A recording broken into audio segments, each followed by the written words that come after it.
There are three pillars of health: physical, mental, and financial. Today, we're going to talk about the financial aspects of health because it's very overlooked, and we're going to break it down on... To shrink the world. Jay's a therapist. What money pitfalls do you see that too many people fall into, get trapped into? And how do you think it affects their mental well-being overall? It's a good question, Dave. I think pitfalls kind of fall into two categories, both real and imagined. I think people, especially in this day and age and with this younger generation that's up and coming, debt is a very real pitfall. Student loan debt, credit card debt, they're all different types of debt, and some debt is certainly more problematic than other types of debt, especially if it's high interest debt. Living within your means is definitely a real pitfall that affects financial well-being. Or not living within your means. Or not living. Yeah, the ability to live within one's means is the challenge that I think that a lot of folks are facing. And how to do that is the big question. The other pitfall is it tends to be a little bit more imagined. And when I say imagined, I mean sort of the more intangible aspects of money. The attitudes about money, how people, identify with money as sort of a bringer of self-worth and confidence. Like, I'm only worth it if I can make X amount of dollars and, keep up with the Joneses, essentially. So there's a lot packed into that as well. People's ideas, the psychology of money, and how it affects people's spending and saving habits. What do you think about how it affects when people fall into traps? How does that affect people's mental health?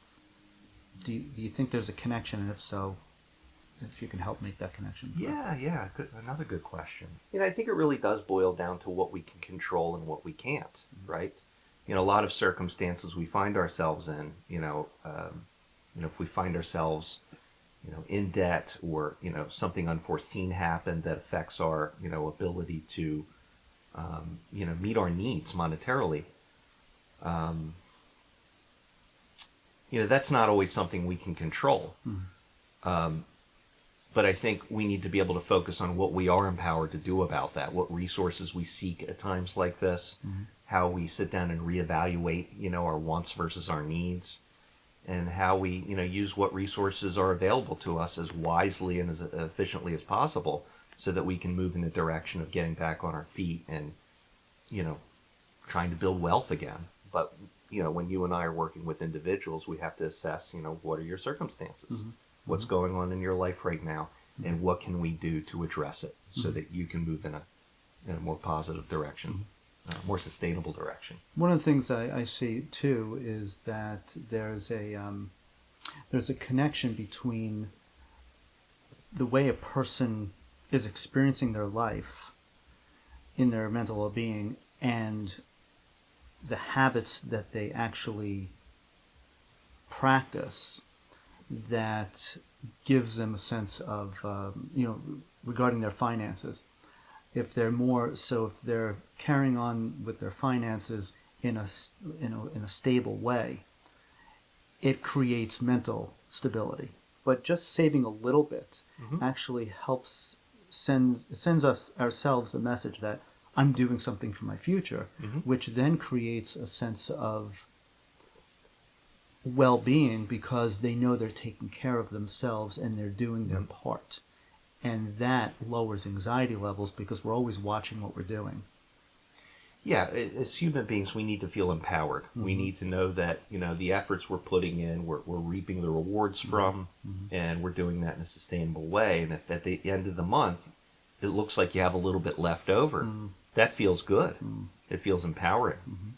Like I'm in control of my resources, as opposed to there being that sense of uncertainty, like if you're coming up short at the end of the month. Yeah. What do we do now? So I would tend to agree that even saving a little bit symbolizes some control over your resources, that you're living within your means. So financial self-regulation is very important for mental stability.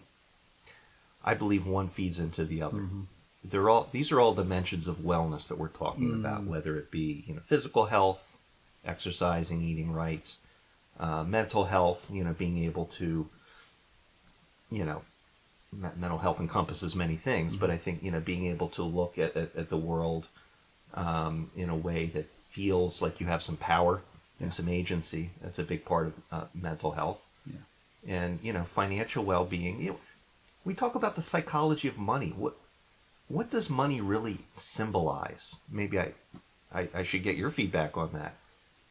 We have these green rectangles that we fill our wallets with, but what do those things really mean? What do these numbers on our ledger, our bank account statement symbolize psychologically?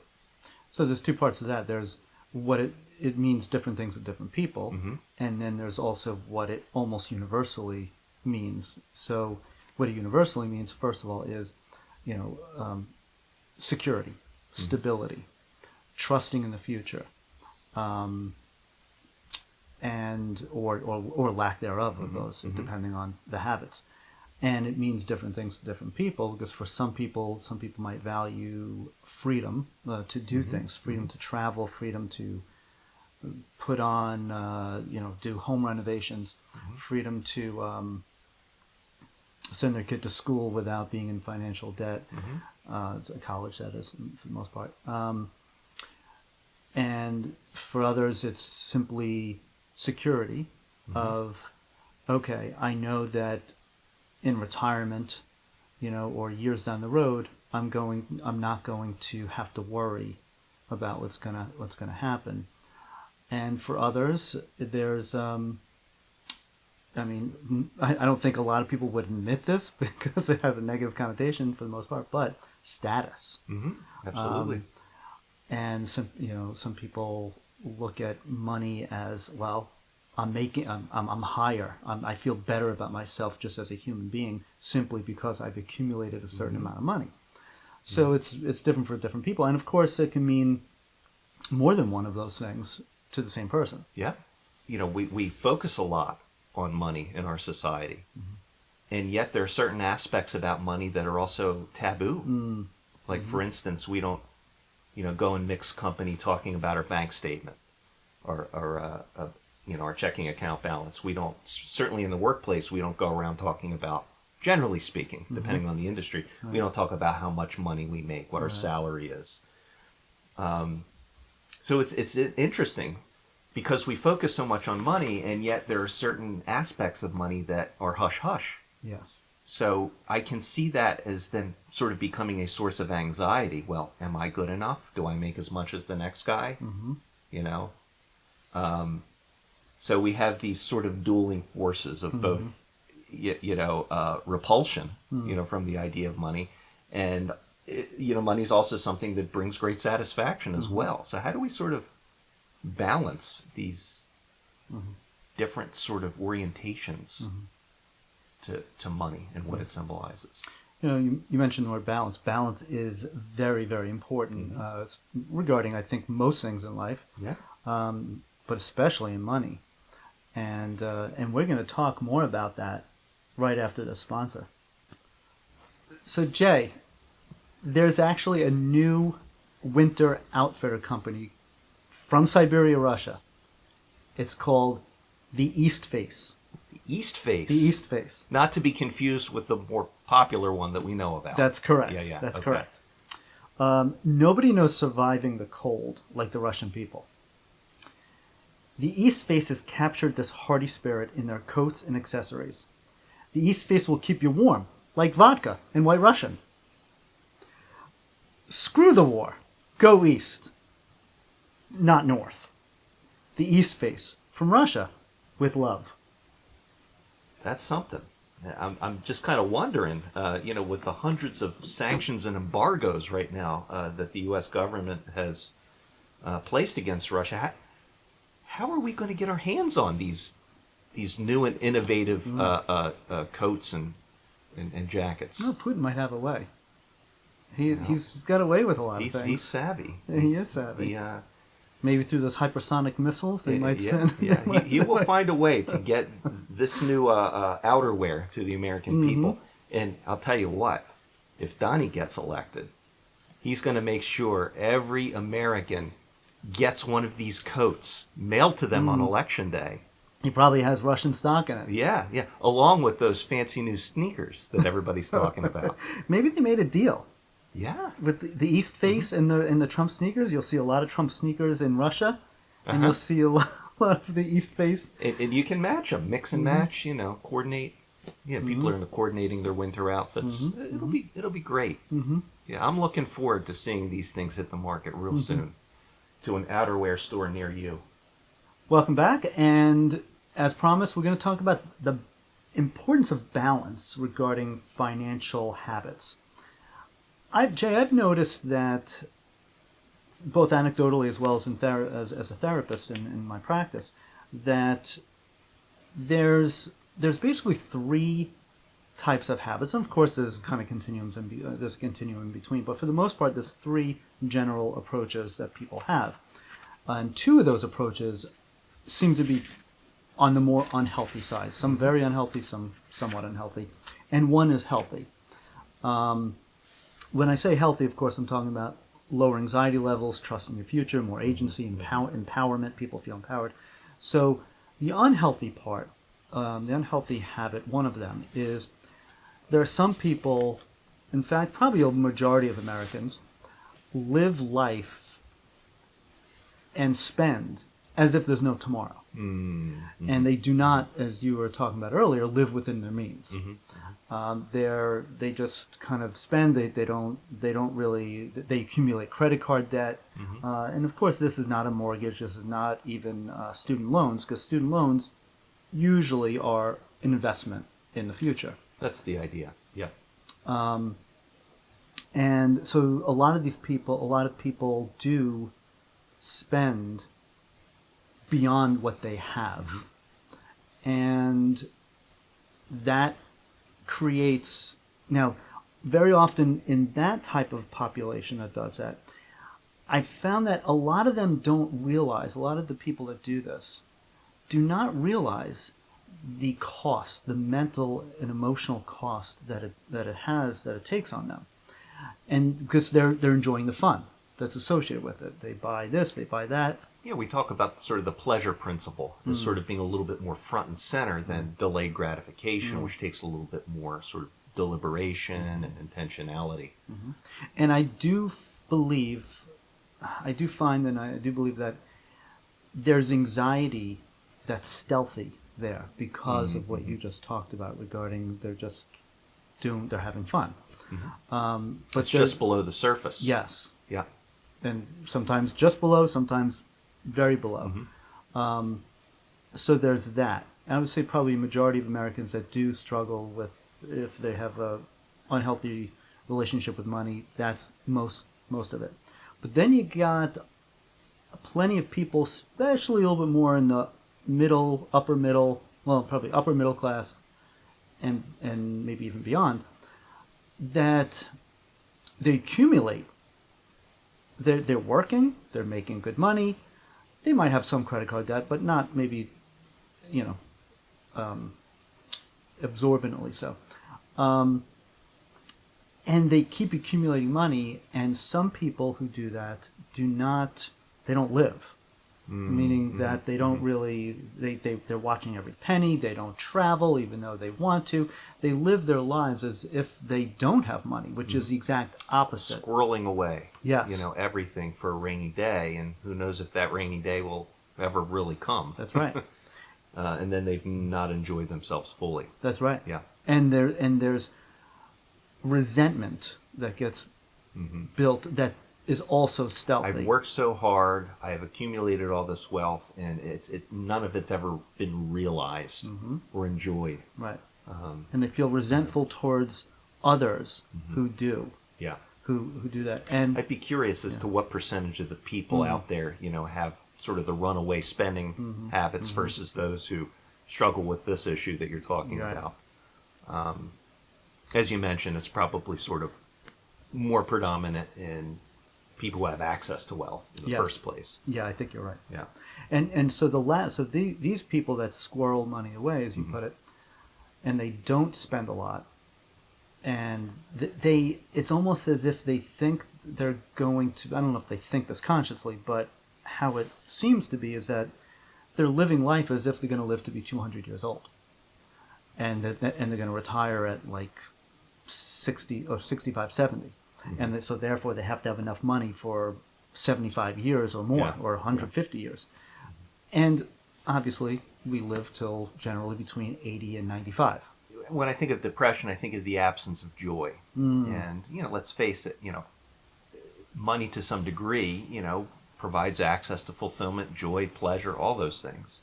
But there's a great book out there by Bill Perkins, I believe his name is, Die with Zero. Yeah. It's a very good book, and it kind of illuminates that squirreling away segment of the population, where if you change some habits, it could be very helpful. But that makes sense. Even the financial experts out there will tell you retire rich and die broke. Give that money away even to your, you can avoid the inheritance tax if Yes. you give that money, certain amounts as gifts to your yes, loved ones that's while you're exactly still right. alive. In fact, he talks about that. Have you read the book? I've not, yeah, but he it sounds talks like about those that. are some, Yep. he's bringing up some Right. universally, understood, Yeah. concepts about. And the goal is really not to die with zero, and he does. Yeah. He sees it as more of an exaggeration Sure, to clarify of course, a point. of course. No one should be basically die with zero, but die with less than you Yeah, would- exactly. with less than with I don't know millions. if anybody can plan to have an exact zero bank account balance, at the time of their death, but I get the point. So the third approach, though, do you want to talk about it? Or do you want me to talk about the third? Well, approach? yeah, we had been talking about sort of these two extremes, spending too much, saving as if you're going to live to be 200, but this balanced approach is where you can save a little bit.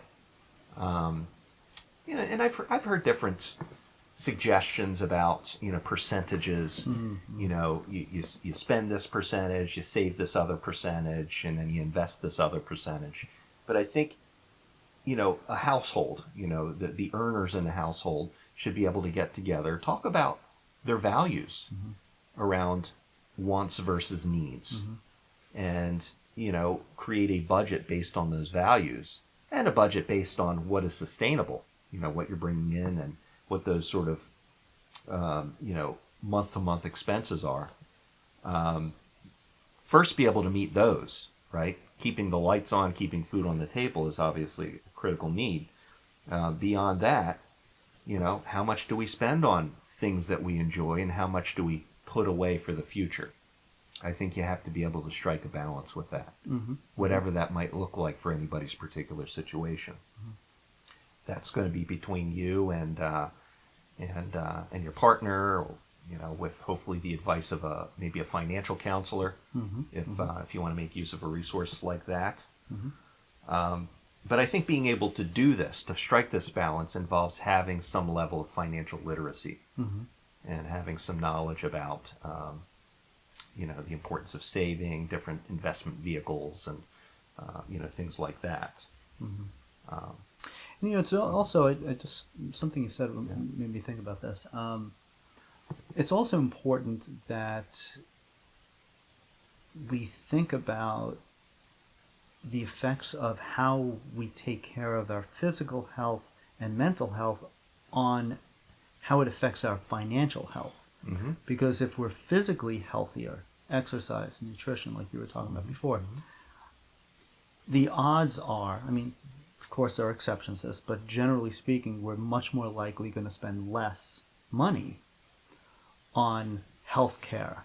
Oh, yeah. And Prevention. Yes. Yes, there's a preventive aspect to all of this. If I'm taking care of other dimensions of wellness, then it's going to create less burden on the financial end of things for me down the road. That's right. And the more we take care of the financial health, the more it affects our mental health, which then affects our physical health, because we all Yeah. know that mental health affects physical health. So back to these three pillars that you had suggested Mm-hmm. earlier.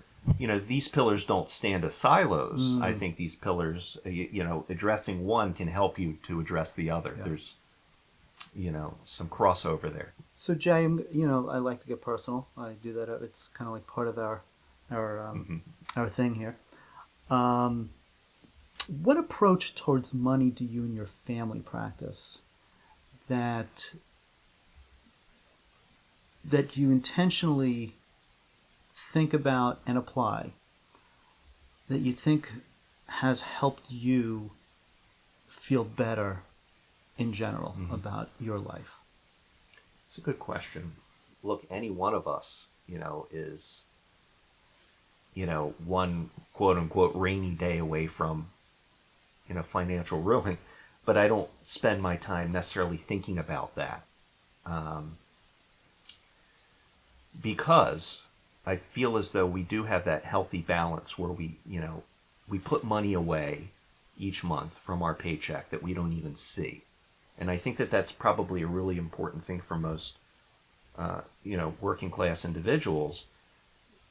Whatever you can afford to sort of put into an investment plan that makes sense, you do it. You open an IRA, you open a 401k, if your employer offers one.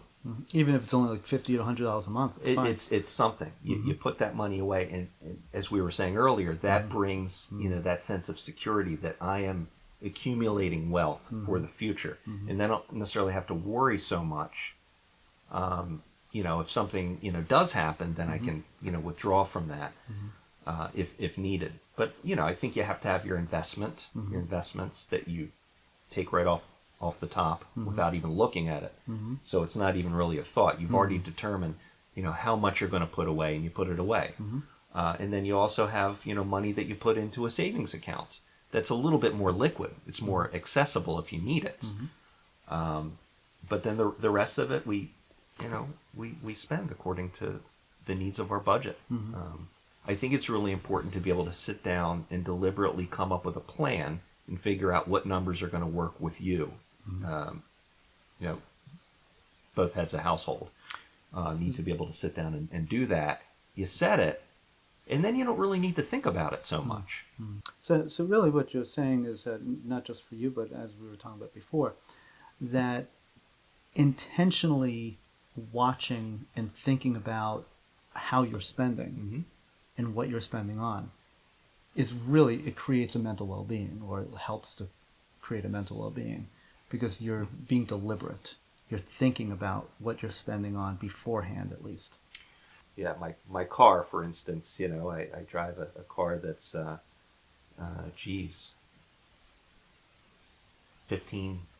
17 years old now. And I'm happy with it. Do I see other new cars out on the road that I would love to have? Sure. Like a Kvetchla. Like a Kvetchla. Yeah, I was actually, checking out the new dealership that's opening up. In Ballackinwood? In Ballackinwood, Oh, wow. yeah, the new dealership out there. But my wife and I, we talked about it and said it's not in the budget this year, and that was the end of the The conversation. Kvetchla. Yeah, it's not in the conversation. It's not part of the conversation quite yet, but we'll take another look next year. There are things that people can do that can actually put us in a stronger position to develop a healthy financial approach to life. Jay, I'm curious what your thoughts are regarding how someone can put themselves in that more advantaged position in life to begin with, so that they can evolve and develop into this. Yeah, that's a really good point, and I think we're looking at kind of the broader context of not just spending and saving money, but what do we do to earn money, and then we're getting into sort of areas of career development. What do I do for a living? And I think that it's inextricable from financial well-being, because ultimately you want to be able to make money doing what you enjoy doing, doing what the world needs, doing what you're good at. Yeah, one of the things I tell my kids is that I don't care what you do for a living, as long as it's legal and you can make a living out of it, Exactly. and you like it, in some Yeah. you like it or love it. A person has to they have to develop a skill. They can't be a dime a dozen. They can't be expendable. A niche. Yes. Yeah. Something that the world needs Yes, an area of expertise in any form that the world needs, and therefore your worth increases because of those things. You have an expertise at it. Not everyone can do it. Not even close to everyone can do it, and you like it. And So I have this one question for you. Let's say you have, a person that was doing pretty well for himself. you talking about a client or Yeah, okay. yeah. I'm thinking of a just sort of a hypothetical situation, really. Somebody comes in to see you. Client's doing okay for themselves financially. Well, they had been. Okay. They had a job. You talking middle age? Yeah, What are you talking about? maybe somebody. Let's just say they're, in their 40s. Okay. And they've done well for themselves, and maybe saved a little bit of money.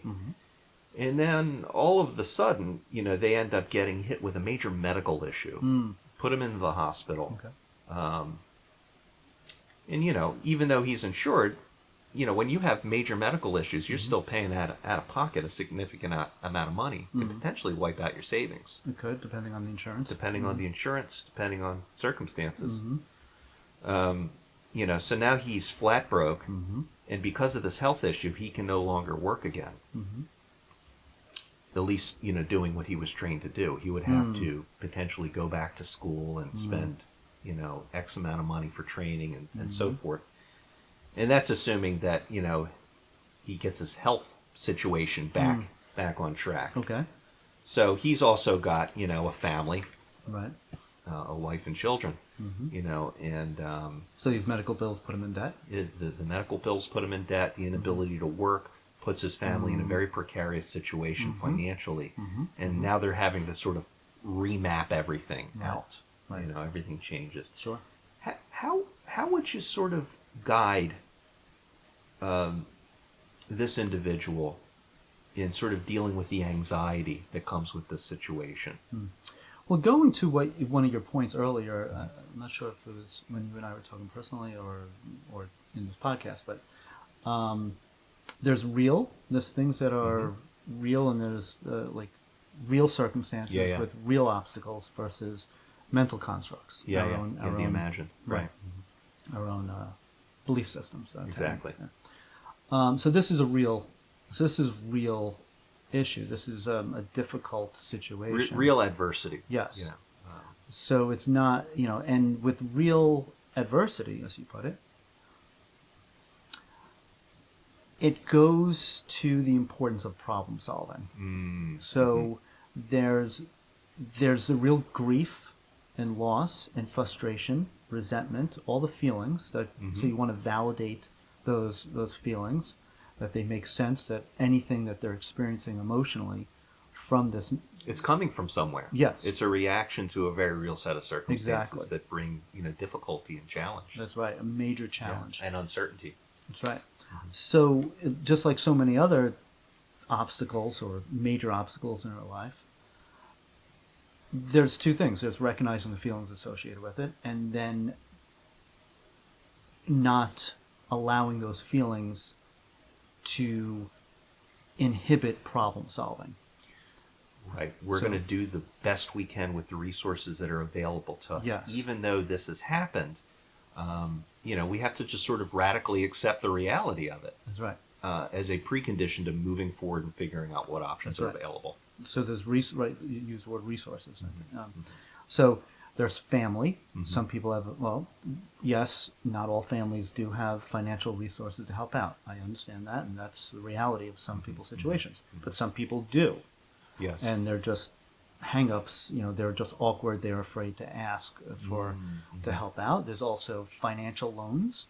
If they already had a previously good standing, they can take out a home line of credit, a home equity line of credit. if they have a home, assuming that they have a family. Most people have homes, but not all.